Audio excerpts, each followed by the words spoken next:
Imagine we are in 2050. There are 10 billion of us due to increased longevity and medical breakthroughs. But what about our food? If we don't increase our food production by 56%, billions of us will go hungry.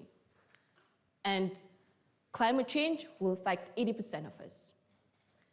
This is a satellite image of the algal bloom in Lake Erie due to excessive nitrogen fertilizers. Our nitrogen usage is way past its safe operating limit for Earth. So how do we increase our food production and still reduce our nitrogen fertilizers? Grow more forgotten legumes. Legumes are plants from the bean family. Beans, peas, lentils, they can make their own nitrogen fertilizers. They form nodules, small structures on the roots that house symbiotic bacteria that act like mini nitrogen fertilizer factories. And this is a survey by Q in 2020. 625 out of 7,039 edible plant species around the world are legumes, the most of any plant families. But why don't we see the same amount of variety in the supermarkets? Because they're forgotten, neglected, and underutilized. One of them is the African yam bean, eaten for its beans and tubers. Think of having fish and chips on one plant. More protein sources, less nitrogen fertilizers. My African colleagues and I are working hard to reintroduce this back to the community. Another part of my research is to increase and improve nodule formation.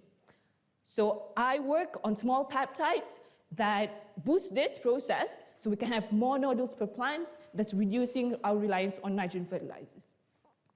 The potential of forgotten legumes has not been fully maximized. We need to grow more of the forgotten legumes, and I co-founded a startup that accelerates this process of improvements through efficient and novel gene editing techniques.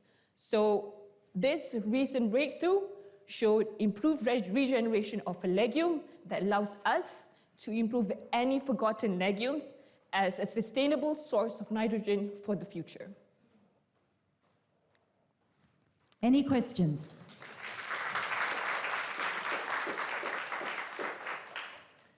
Yes. How will you make this attractive for children in the UK? Yes, so one of the less known legumes is faba beans. And we already have big beans in the UK. And I think just substituting the baked beans, which is common beans, with other kind of legumes with more nutritional values, yes, that would be more attractive.